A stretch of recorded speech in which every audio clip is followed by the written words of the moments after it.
Well, howdy, folks, and welcome back to another episode of Follow the Leader. I'm your host, Lee Larson. And y'all, we have a very special guest coming from beyond the Montana state lines from Iowa, House 72 candidate Matt Robinson. Welcome. Well, Lee, I really appreciate the opportunity. Thank you. Absolutely. Matt, tell us, you're running for office, like I said, in Iowa, House 72. It- was it like to be to have your childhood in Iowa, and why are you feeling called to come into politics now? Yeah, absolutely. So, I was born and raised here in Dubuque. I grew up in the district that I'm running to represent right now. And I grew up poor, as a lot of us did. Dubuque is a very working class town, a lot of union density around here. And, a lot of us never had a lot. We always made it by, which was very nice. And I think a lot of folks can resonate with what that's like. But what really drove me into running is the fact that, I spent my 20s slaving away, working tons of overtime, working as hard as I could. And when I got out on the other side after a decade of hard work, I didn't have much to show for it. And I went, man, this really just shouldn't be this hard. You know, I grew up in a house where we didn't really talk politics very often. And the extent of talking politics was with my father. And he's a conservative. I spent a lot of hours listening to Rush Limbaugh and Sean Hannity on the radio. And at that time growing up, I thought that's just the way it was. That's how it is. Um, but growing up really transformed that. And being in the working world, seeing the injustices, seeing how there is a hoarding of power and money at the top, and how the rest of us are left to fight amongst ourselves for the crumbs, really frustrated me. And in particular here in Iowa, I felt like our state legislature wasn't listening to working class people. They weren't listening to the needs that we need addressed, like better wages and better jobs. And then they were actively taking on workers by, this is many years ago at this point now, but Chapter 20 in Iowa Code that gave teachers and public sector union members the right to collectively bargain, and they gutted that. Our teachers don't get to bargain for their rights anymore. They don't get to bargain for their wages. They've attacked the unemployment insurance system. Now we have less time to file, less weeks we can file for, and less money that we get. And, when folks are at their worst, this moment, they've lost their job, they have no source of income. Our state is hell bent on making it harder. And so all those things, you culminate all that, and after working so hard and having so little, I said, someone's got to step up and say something. Someone's got to do something. And I decided that that someone was going to be me. If no one else was going to do it, I'm going to step up. We're going to have a conversation, and working class Iowans, everyday Iowans, they're going to have a voice down at the Capitol. So that's a little bit of the story that got me here. Well, and what I love about your story, you worked, as you said, very hard for the last 10 years, particularly in carpentry. You're part of the carpenter union. Um, and really, your whole life has been about building. And that's something that listeners and viewers can go check out on your website is that you are a forward thinking, future thinking person who wants to build. And you're looking around saying, you're not giving me a lot to build with. Right. Right. We don't have the Like, materials. It's not a whole lot unlike if I show up on a job site and we don't have the prerequisite materials to build what we're set there to build that day. We're not going to achieve much. And I feel like our government, our state government here in Iowa at least, is doing that. They're taking the materials away from us to build a better future. So that's why I'm here. You referenced, I mean, that's our campaign slogan. Build a better Iowa. Because that's what I know how to do. I know how to build. and it's salt of the earth, like you said. You're looking around and you're like, someone's got to step up, and you did. I spent some time in Iowa, Wisconsin area. My ex-boyfriend, he had family out there, and I spent Thanksgiving, and it's just so beautiful. The lands, I mean, so much timber, so much water. And his family was lovely, and I just remember them being so mild-mannered. It took quite a bit to get them worked up, and people are worked up. The mild-mannered Midwesterners are upset, and that's saying something. And, have you found as you've been talking with other people, whether it's carpentry or just in the labor industry, how are they feeling? How have other unions been affected? Yeah, I mean, I think it depends on who you're talking to. In the construction industry, we're still experiencing a bit of a boom right now. But, a lot of people are not recognizing that boom we're experiencing is to build back better stuff that Biden did. That's a lot of Biden dollars that are subsidizing the jobs that we're working on right here and right now.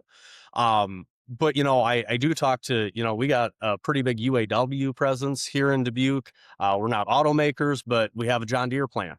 John Deere is very Iowa, and a lot of folks right here in Dubuque have lost their jobs at that John Deere plant. Their jobs are going to Mexico. Their jobs are going to Canada, and those types of jobs that are leaving our state are getting directly tied to things like the tariffs that the Trump administration has put in place.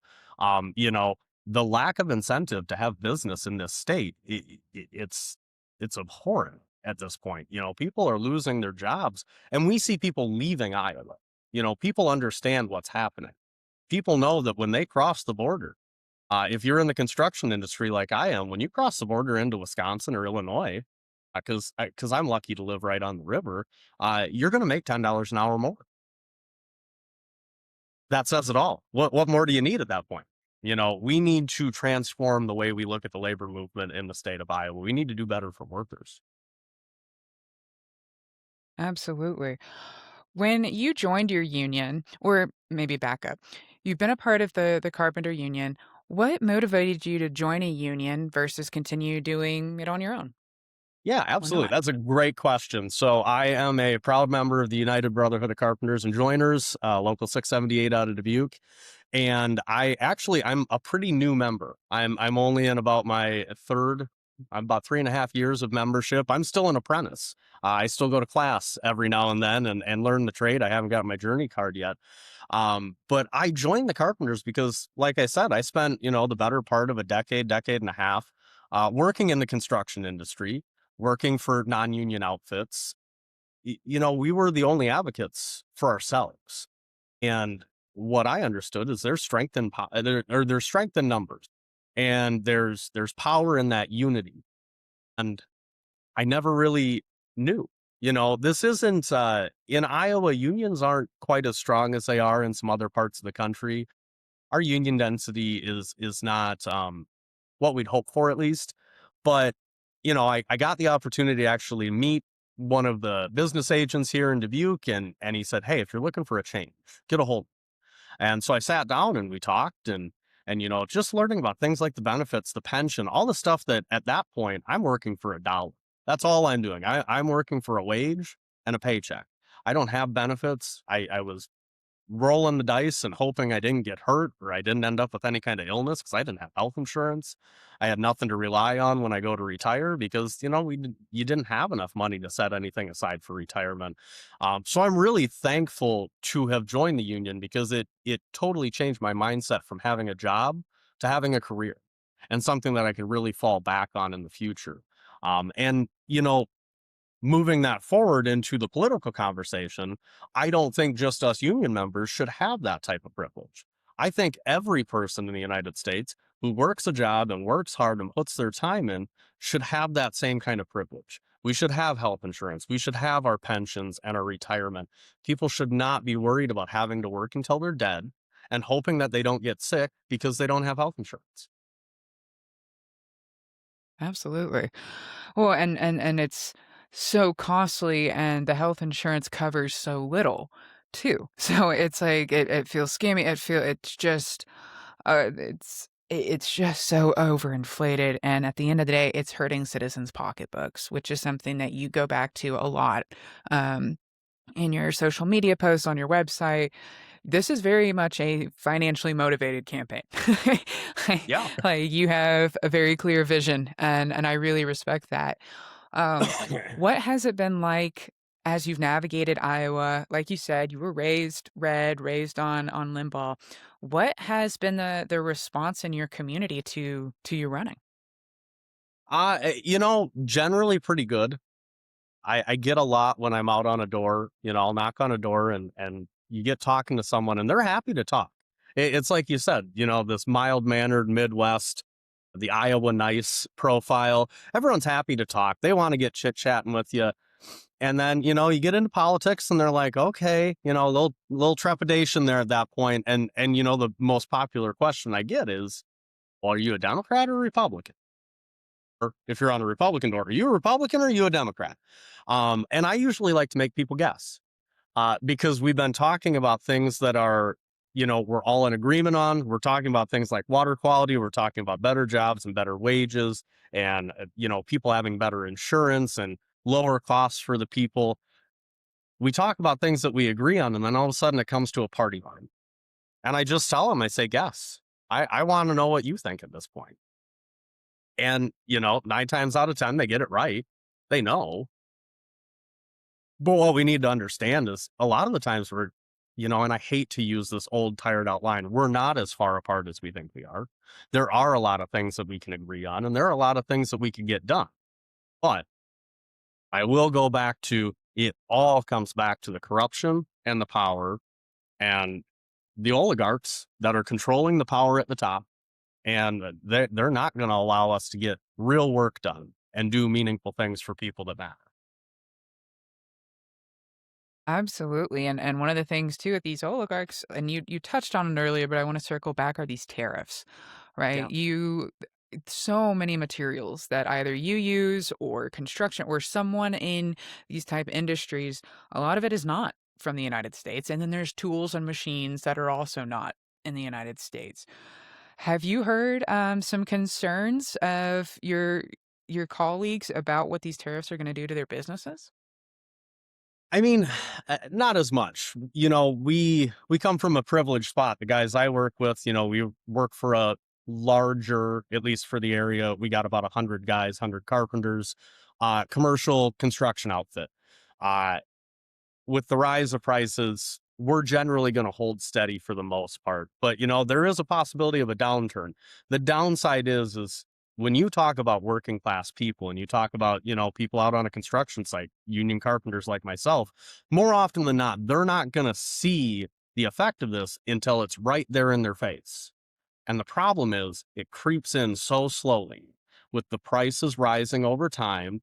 And then all of a sudden, 2 years from now, when there's no work and we're all laid off and we're all looking for jobs, we're too far removed from when the tariffs went into effect for people to go, oh, that's why this happened to me.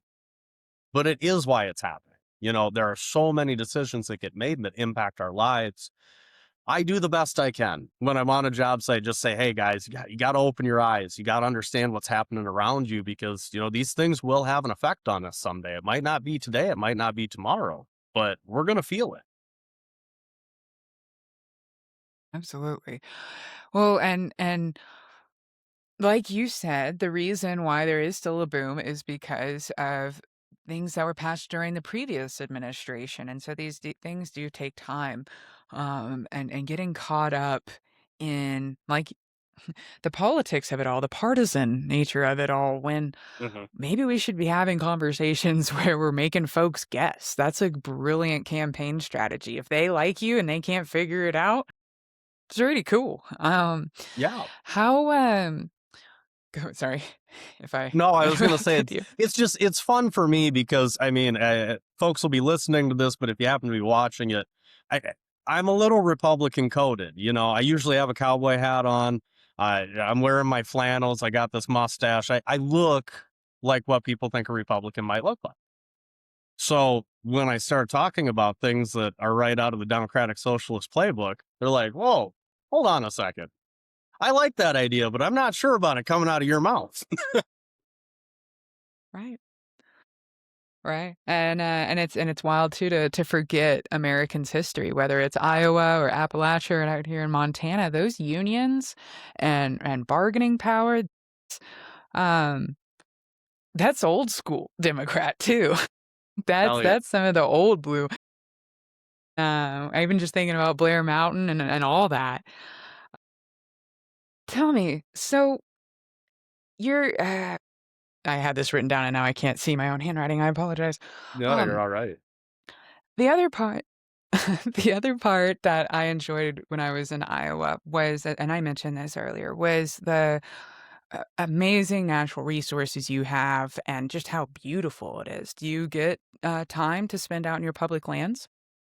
Yeah, I do. And, I'm actually really privileged to, be up here in Dubuque. For those that don't know, we're right along the Mississippi River on the east coast there of Iowa. And it is beautiful. It's the driftless region, it's where the glaciers didn't pass over.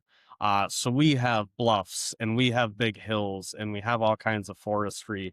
And, it's so beautiful, and we have a lot of nice parks and natural resources in the area, especially wetlands and some forests. But we have an issue here in the state of Iowa.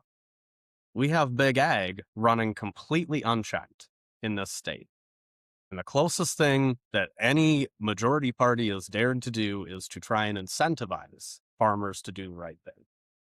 Now, we know that there's a way. We know there's ways to do sustainable agriculture that benefits the farmer and benefits the land. We know there's ways to scale it up so that farmers are not going to take a loss. Because here's the problem: farmers are already at a loss because we killed the markets for them. They can't sell their beans this year. I mean, when you look at Iowa, we're corn, beans, and pork. And all those things are incredibly hard to sell this year. And we can thank the Trump tariffs for that. So you already got farmers in a pinch. What are they going to do? They're looking for every little advantage they can to squeeze out a buck. And I don't blame them for that. But it's having a devastating impact on our natural resources. Our waterways are some of the worst in the country. We have so many nitrates getting into our waterways, most of our public beaches. You don't take your kids out to swim. There's always going to be signs out saying, do not swim here. Um, we also are battling the cancer rates in Iowa, among the highest in the United States. I do believe, I think only one state tops us, and that's Kentucky. When we are looking, and it's growing. These are growing cancer rates. It affects everyone. I actually just, within the last week, found out one of my friends, a little older friend, but has cancer. They're diagnosed with cancer. And that's not uncommon in this state. Everyone knows someone going through a battle with cancer. What's frustrating is that the current leadership in this state wants to just turn a blind eye to it. They want to brush it under the rug because they know if you truly want to solve the issue, we have to take on big agriculture. We need to get all of these chemicals that are being sprayed on the crops and running into our streams and waterways and, perforating down into the aquifers and getting into our drinking water and into our wells. We need to curb it. So, there's going to come a reckoning, because how many people are we going to let die? I hate to be so blunt and so negative about it, but how many people are we going to let die before we treat this as the issue that it is?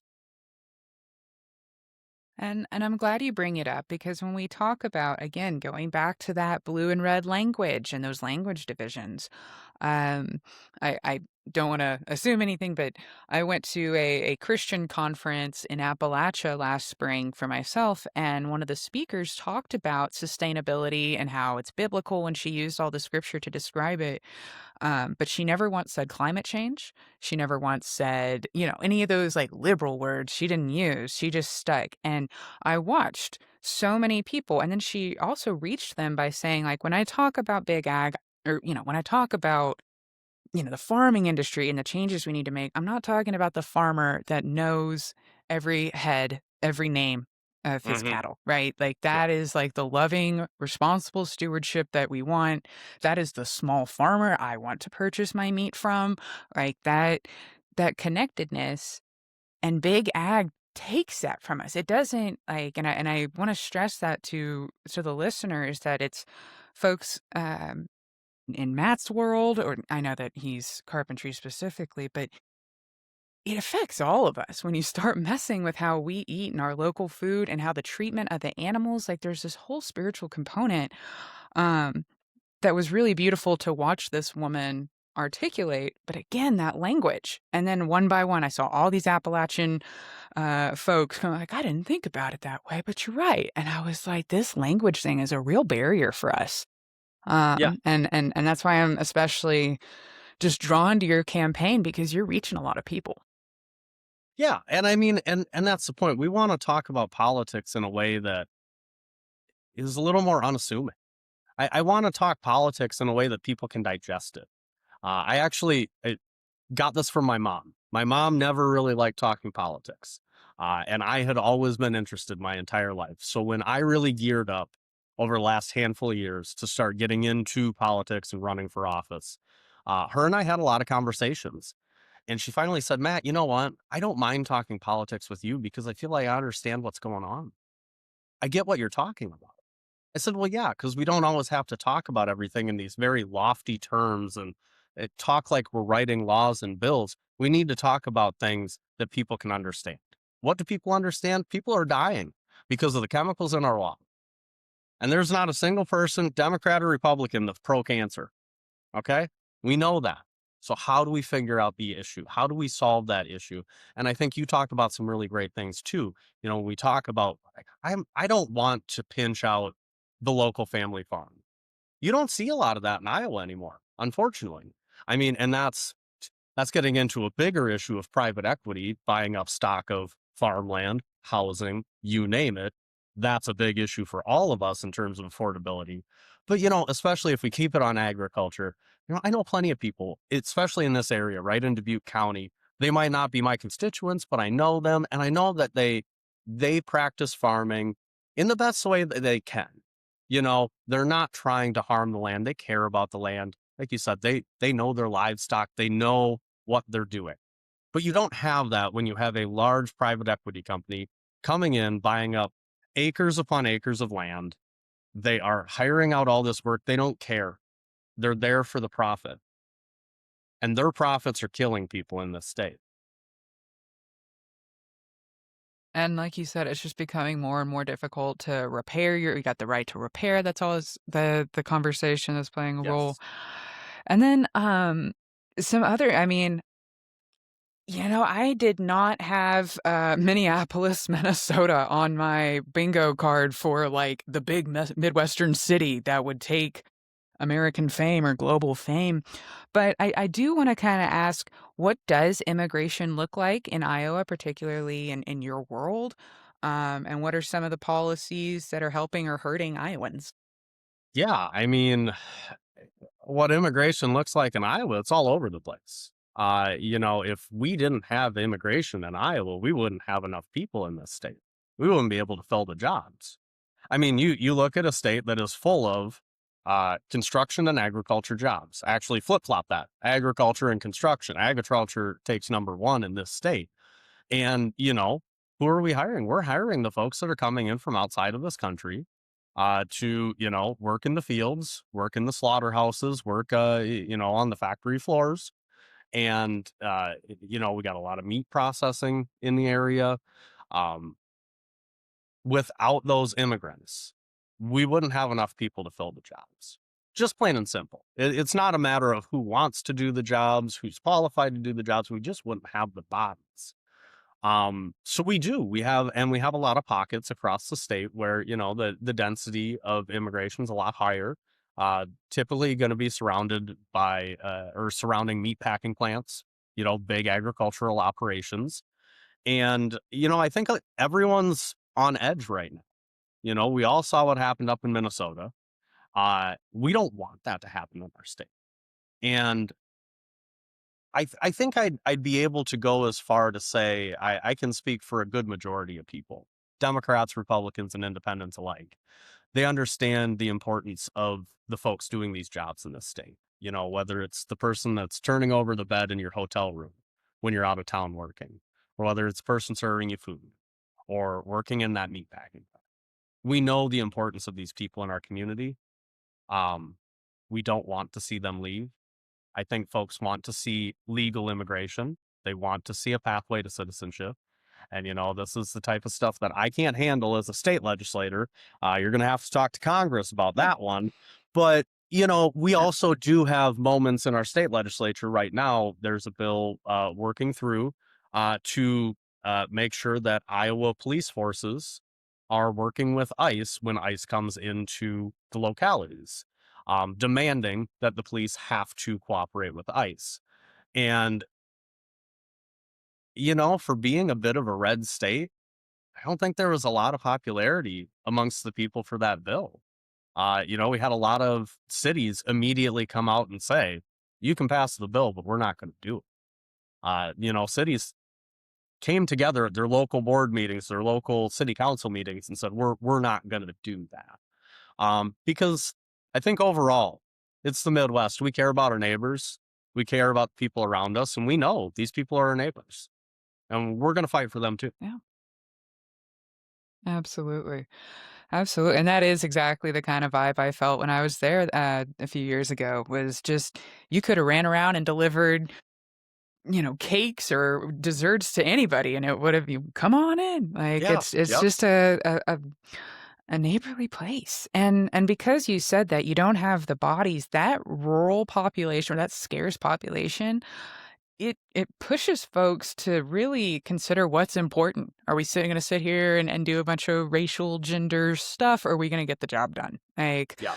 and I've seen that here in Montana too, where it's because we don't have people the remarks that I saw, down in Texas where I was raised, like, you just don't have them as much because they just need you.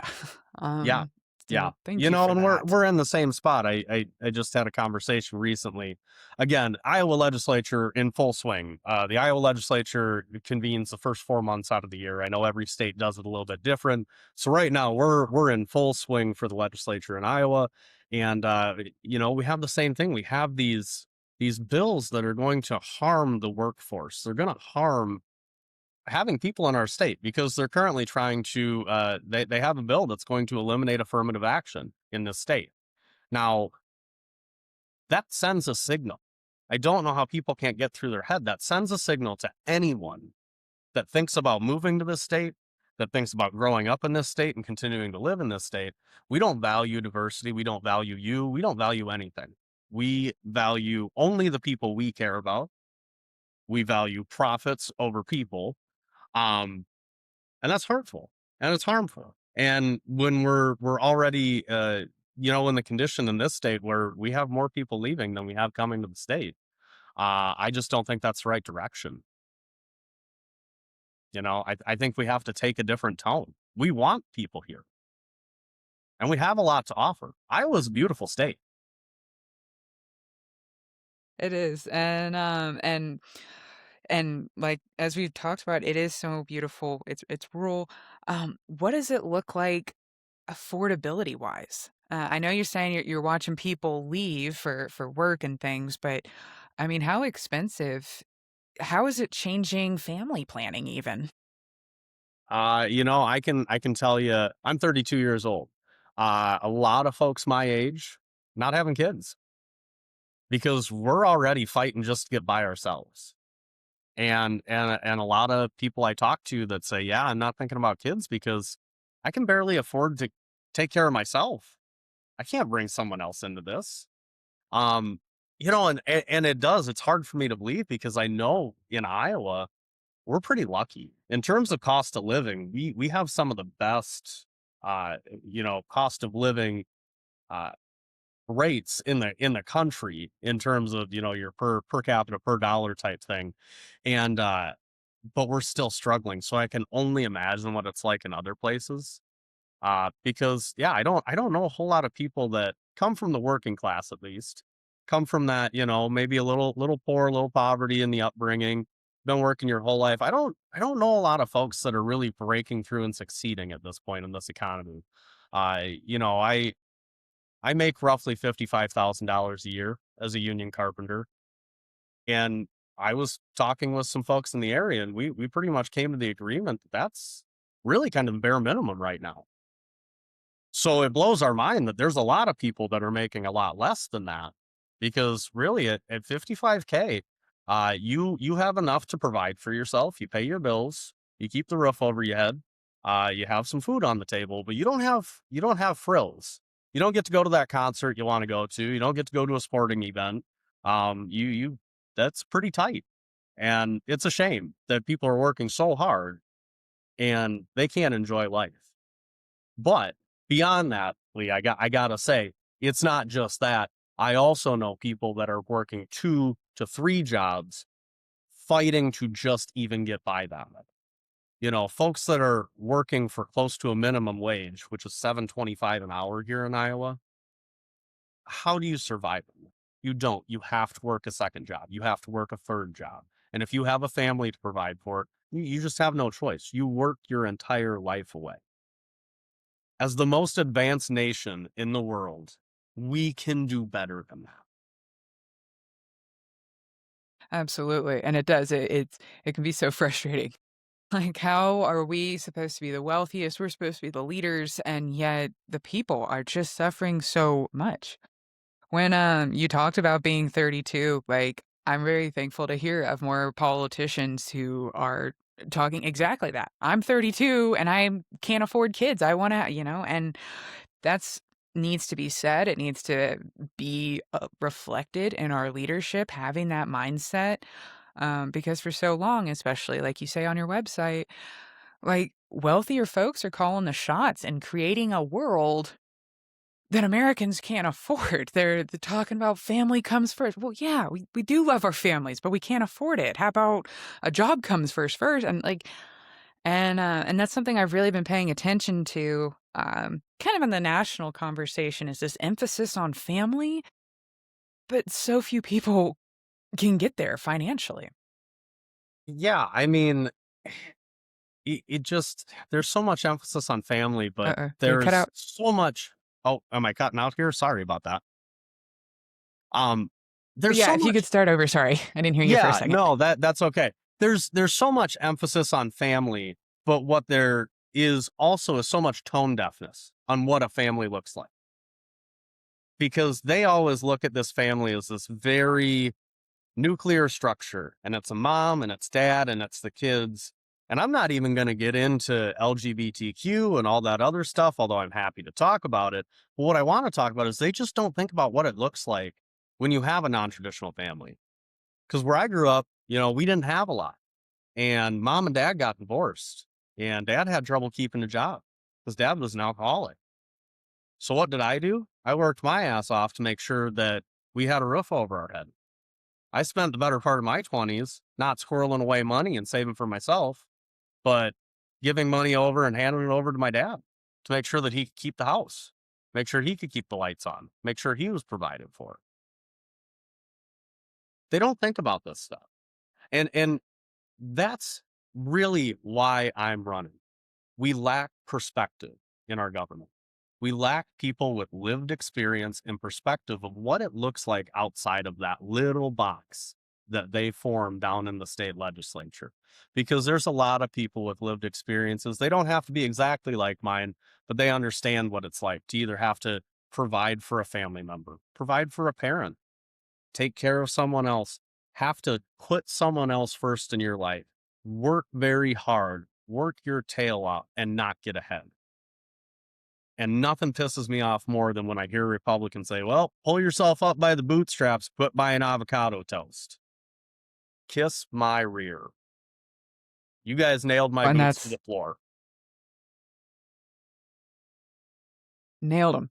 And then you wanna turn around and ask me to lick those boots too, huh? So it's just Yeah. it doesn't it doesn't ever end. So, in the next month or so, what are your plans for engaging with the community for your House Well, 72 district?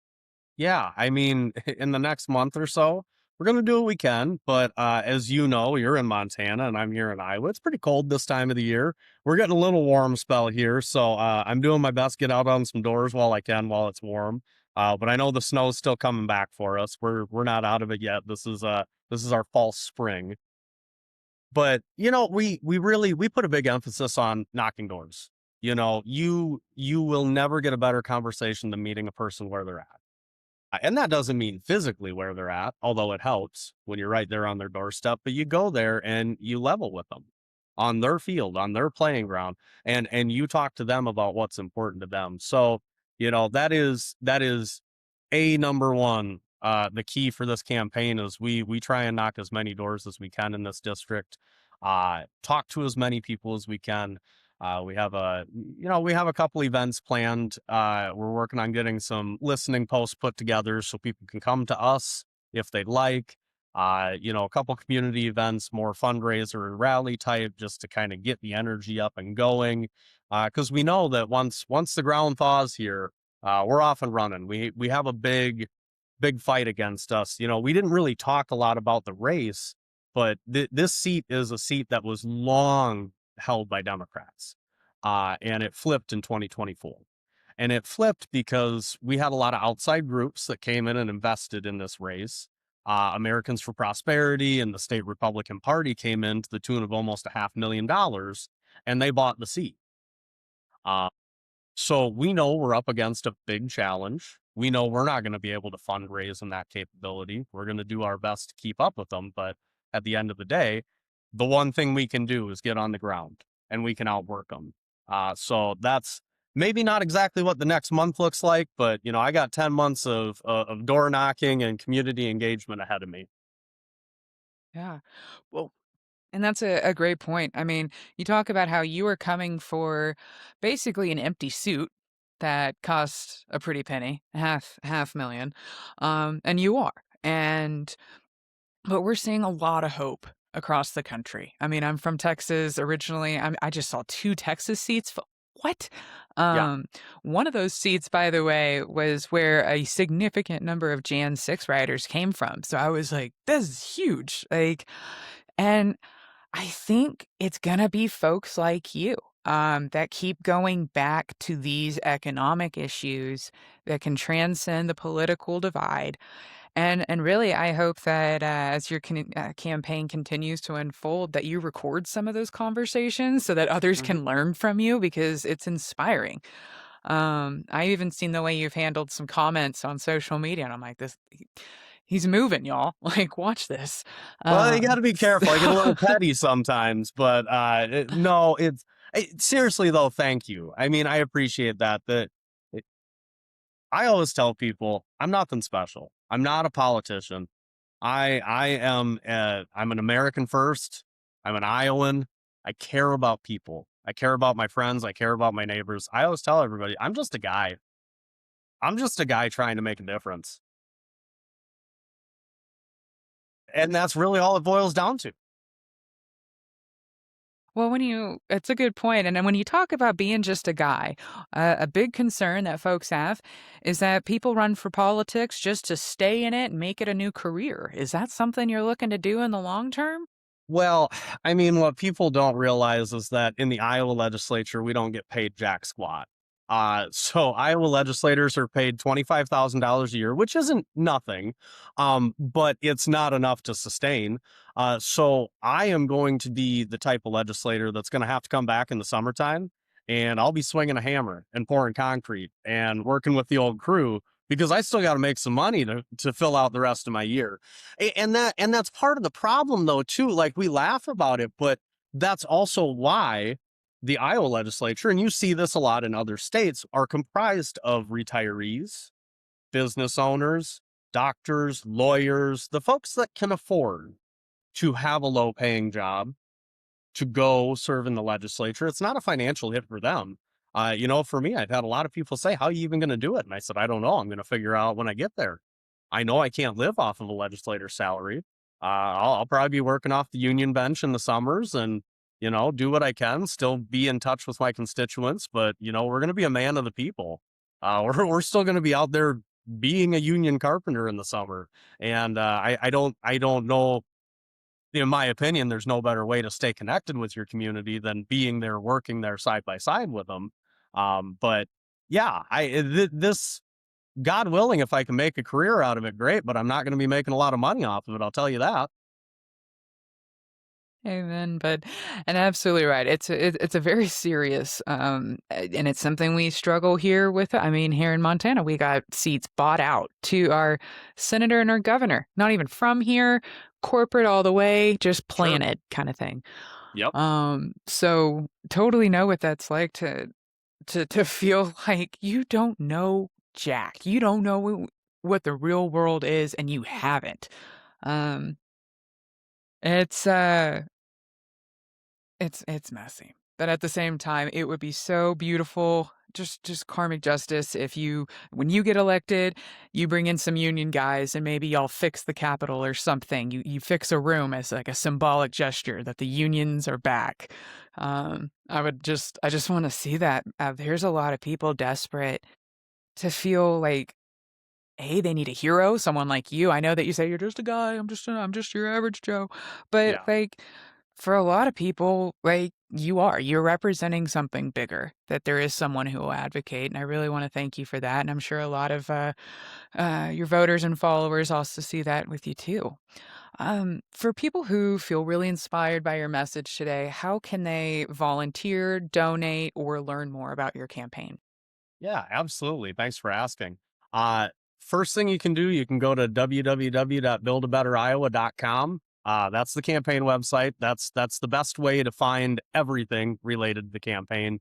What helps us out the most, if you have the time and you're in the area, you can click to volunteer. You fill out a form on the website that lets us know what you can do. And we might be talking to folks all across the country here. I mean, Lee, you're halfway across the country from me right now. There's ways to be involved. You can phone bank. You can sign up to phone bank. We have jobs for folks that might not be right here on the ground in Dubuque. So don't let geography be a barrier to you. And then for those that can, I always have to make the plug.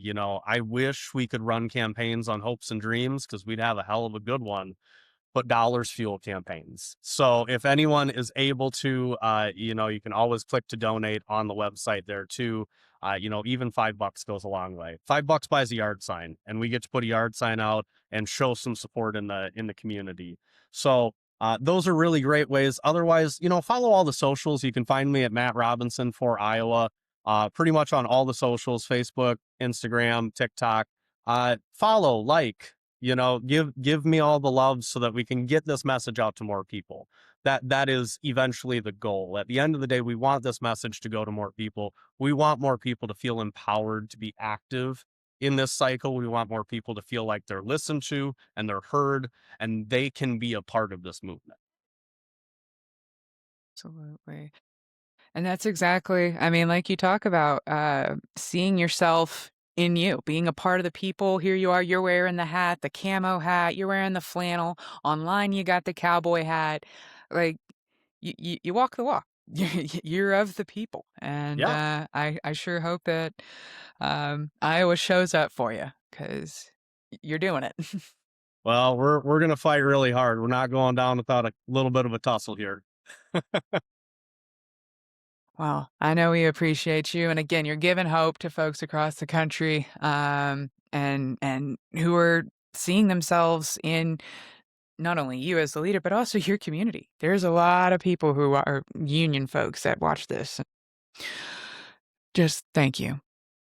Absolutely. Is there, It's truly my pleasure. anything that well, that's what I was gonna say. Is there anything else before we wrap up that You know what? I can leave you with this. Stay strong, stay hopeful. Better days are ahead.